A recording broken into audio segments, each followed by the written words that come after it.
The peanut butter miss your tongue. My God!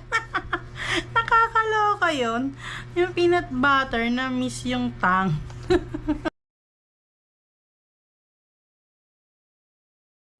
Hi guys! Welcome to our channel! Kamusta yung mga kumare at kumpare kong maalindog? O, diba?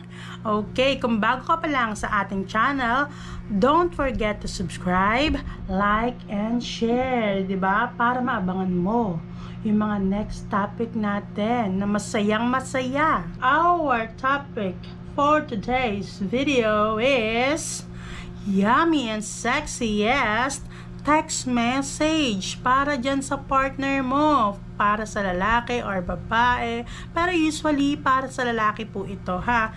So makinig kayo dyan mga kumare, eto na yung pambala ninyo para umuwi agad yan si Mr. or si boyfie mo ng excited. O, diba? Ito yung mga effective, very effective messages para mahumaling at mabaliw siya sa'yo dyan. Gogora agad yan. Pero kung kulang pa to sa'yo at may alam ka pang iba, i-comment mo na lang dyan sa ating comment section para ma-share naman natin sa ating mga subscribers, mga viewers. Number 1, I am whore and ni right now. Okay. In Tagalog, tag-el ka. I-message mo yan sa kanya. Karipas ng uwi yan, for sure. Oh, diba? Napapaisip-isip na yan. Bakit nga ba niya ito sinabi sa akin? Ibig sabihin, kailangan makauwi na ako. Asap. Asap po talaga. Lahat na ng imagination, may isip-isip niya nan kung ano na ang kalagayan mo ngayon. Baka nakasuot ka na ng iyong 90s.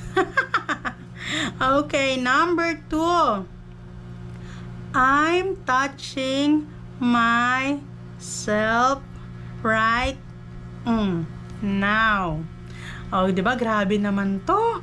Parang ako mapapaluwa din dito, no? Hindi kasi lahat ng ng babae sanay talagang magsabi ng ganito. Pero private naman 'yan, 'di ba? Sa mga mag-asawa, sa mga magkarelasyon. Siguro mate-text mo naman 'to. Lunok-lunok ka lang ng kaunti. Tapos habang chinachat mo, isend mo kagad, 'wag mo nang tingnan. O kaya pumikit ka. Pero for sure, pag ito talaga nabasa niya, ano kayang tinatouch nito? So, mapapa-reply talaga yan sa'yo, diba? Tapos, mapapauwi na yan. Mapapaisip yan kung ano yung tinatouch mo. O, diba? Ano ba yung tinatouch mo kasi? Ipakita mo, picturean mo naman. O, diba? Tatanungin niya sa'yo. E di may mga kulitan portion, 'di ba? Minsan masaya rin kasi 'yan, 'di ba? Nasasabihin mo yung mga ganyan para may thrill. O kasi baka mamaya niyan wala kang ka-thrill maghanap ng iba yan. Sige ka. Number 3. I'm not wearing my under right now. Ba? Grabe. Nakakaloka to, ha? Nakakaloka to. Hindi lahat din kayang sabihin nito, okay? Pero private nga na naman tayo. Masasabi mo rin to. Habang tinatype mo, isend mo kagad, pumikit ka. Okay, para naman umuwi na siya. Tatanungin kasi niyan eh, oh, bakit wala kang sabihin niya, hindi ka ba nakapaglaba? Sasabihin mo naman, ay siya nga, hindi. Ano yan? Pang ko yan sa'yo, excitement, kaya umuwi ka na, 'di ba? Nakakatuwa talaga yung mga ganito. Pwede mo naman sabihin na ka na wet ka, ganyan. Or basa. Sasabihin naman sa inyan, ba't ka basa? Baka mamaya niya naligo ka dyan sa loob, ha? Ganyan, 'di ba? Nakakatawa. The next is number 4. O, diba? Can you suck my candies? Para sa mga babae yan, ha? Tapos, kung lalaki ka, chat mo naman sa kanya or i-message mo, can you suck my lollipop. Nakakatawa. Medyo nakakaloka pala talaga to, no? Minsan nakakaloka maging pa-dirty. Ang dirty-dirty ko na. Ganyan, di ba? Sabihin mo lang sa sarili mo. Okay, next is, do you want to taste my peanut butter? Ganyan. Peanut butter later. Sasabihin mo sa iyong bebe. Diba? Do you want to taste my peanut butter later? Nako, uuwi na yan. Karipas na yan, diba? Baka mag-undertime pa yan. Nakakaloka. So, paano naman yun sa mga lalaki? Do you want to taste my, ice candy? Ice candy. Okay, next is can you show me how you love my psst? Diba? My God, grabe, talagang papawisan ka talaga dito sa mga text message na to. Parang mauuwi na agad yan. Maya-maya lang, 'di ba? Baka mamaya dun sa work na nagsakit-sakitan na 'yan kasi pauwi na nga siya 'Di ba? Excited na siya umuwi. Baka sabihin niya, "Oh my God, I feel sick." Iba pala 'yung nararamdaman. Okay, next, number 7 is the peanut butter miss your tongue. My God! Nakakaloka yun.